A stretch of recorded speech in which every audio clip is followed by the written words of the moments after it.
everybody, thank you for joining Delicate Creations. So let's get into how. This episode is going to be about dominating the entertainment industry as a tailor and designer. So a lot of you may know I'm a designer, fashion designer, and costume designer as well as tailor for different various events. I've worked in film and television, theater.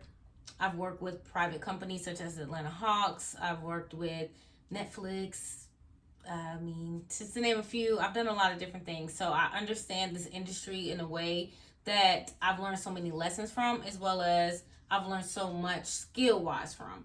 And in this video, I'm going to talk to you guys a bit about this journey, how to actually be successful in this industry, as well as the different areas that you can work in as a tailor. So as I talk about it, I'm going to have you guys watch me do some pinning for a music video that I'm working on. You guys are going to be excited about this one. It's a really big deal, y'all, so stay tuned. So I'm doing a cutout of a pattern right now, and while we do that, we're going to talk. So let's get into it. All right. Being in the industry has been a very exciting roller coaster, but I've also learned so much about tailoring. In order to get in the industry, I will say you need to know how to do alterations really well. There are opportunities to just get hired as a tailor on a show. So film and television, will start there. You can get hired to work on a show or a film, which is considered a featured film. On these shows, you work in a costume shop under a cutter fitter who's going to be the one primarily doing the fittings, as well as patterning and doing what I'm doing now, cutting pieces.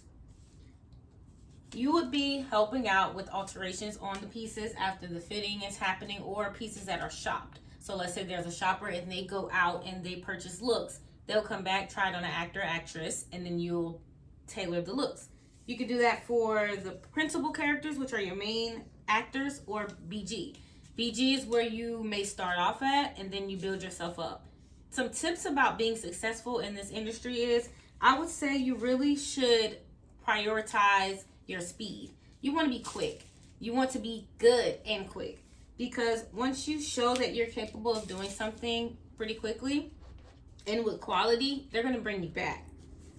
And that's what we want. We want to come back. We want to be on shows permanently, and referrals are really big in this industry as well. So it's all about who you know as far as networking. Yes, what you know, how good you are, but also who you know, as with anything in life. The next will be maybe like commercials.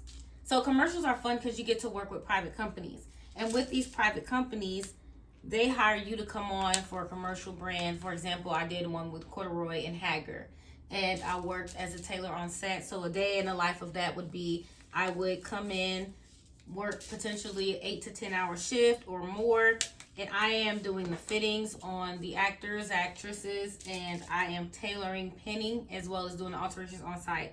So when you're doing something like that, you have to be prepared for anything. You never know what could happen. So there are situations where you have 30 minutes to figure out a problem. It's a lot of problem solving. It's a lot of understanding how to tailor things to different body types. You want to make sure that you understand that, because you never know who you're going to get when you're working on a commercial. You don't know that. So it's important to educate yourself in that area as well. Commercials are pretty fun as well too, because you get to really see things come to life. Just like with film, anything you do in this industry, which I think is pretty dope and inspiring, is that once a piece is done, you get to see it performed live on stage, you get to see it on TV, and it just makes what you do last forever. And for me, it's important because now I have something I can pass down to my generations on generations. Like, it's pretty cool. So that is awesome to do in the entertainment industry.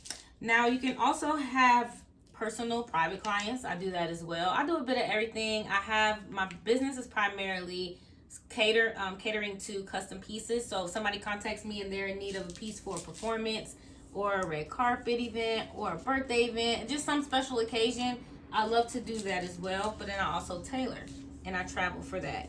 You can go to individuals' homes, so you can do in-home tailoring or on-set tailoring. So for example, if you get contacted by a stylist that needs you to come tailor for their celebrity, they'll have you come in, do pinning. And by that I just mean, like, basically you don't know how many pieces you're gonna have to work with. You could be altering 3 pieces or 15 pieces. So also too, I would suggest that you ask questions prior to taking the job. That's something that in the beginning I didn't realize that I could ask so many questions. But you want to, I would suggest you asking, what type of fabric am I going to be working with?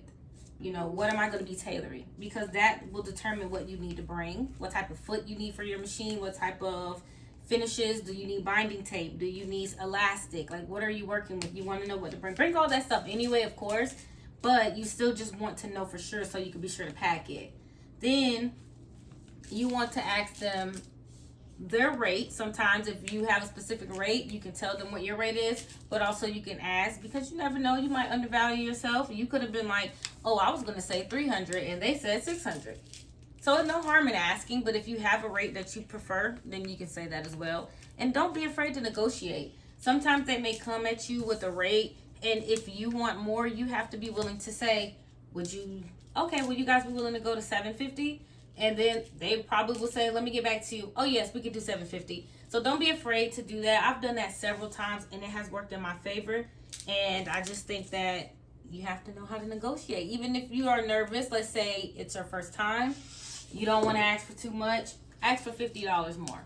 You know, just tip your toe in there. If it's an hourly thing, if they're saying, okay, we pay $35 an hour, ask for 36. Will you guys be willing to do 36? That helps you build up your confidence. And that's what I used to have to do in the beginning. But now it's like, I'm not afraid to ask for more if I need to. So just know your worth as you grow, and don't be afraid to negotiate that price, because sometimes you have to. And those are just some areas that you can be very successful in this industry. They will take you far. Getting to know people will definitely open up the doors, but once people know who you are and they start sharing your information and saying your name, you never know where that's going to lead you. And that is how we get jobs in this industry. Everything at this point is word of mouth. So I just want you guys to know that it's possible to be successful here. Now, I will also be real with you guys and tell you some things that are concerning, I guess I would say, in this industry, is that communication is not always the best. Like, a lot of times people will contact you last minute and they don't always be forefront with the information. Like, they won't give you all the details, and it can feel like pulling teeth sometimes. But be sure you ask all you need to ask in order to be comfortable with taking the job and knowing, you know, like when things are due and stuff.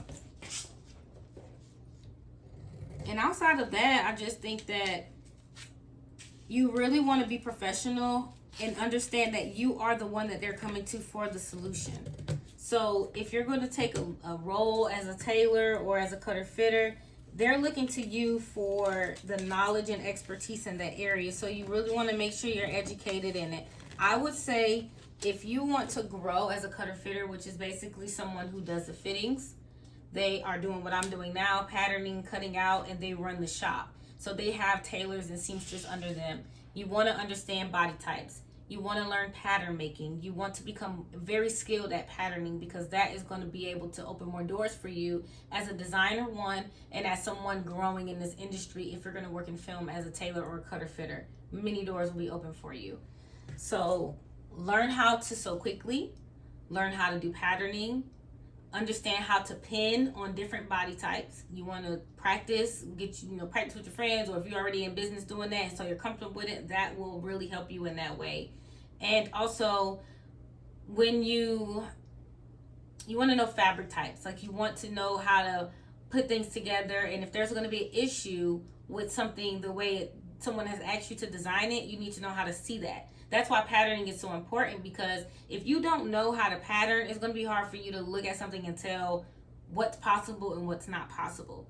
So when someone shows you a sketch and you are looking at that sketch, then you can say, okay, well, this isn't going to work because we would need to do X, Y, Z, and patterning that doesn't make sense. So that's going to be my tips. And I know this is kind of a lot of information, so if you want to go back and listen to this again, please do, because these are really good tips that's going to help you be successful in this industry. And I think that it's exciting because you also get to meet a lot of people. and you get to learn so much. I cut this too big, so I'm going to trim this a little bit. All right. So that's my tidbit, you guys. I'm going to just continue to cut this out, and then I'm going to have a part 2 video where we discuss a different topic, and I'm going to show you guys how I put this together. I hope you enjoyed, so let's get into it, and I hope you learned a little bit about the industry and how exciting it is and all the different things you can do to make that coin in this business. So if you want to have more information about this, be sure to follow me at delicate_creations, as well as Delicate Creations on Facebook if you're on Facebook still. And yeah, so check it out. All right, y'all. Bye.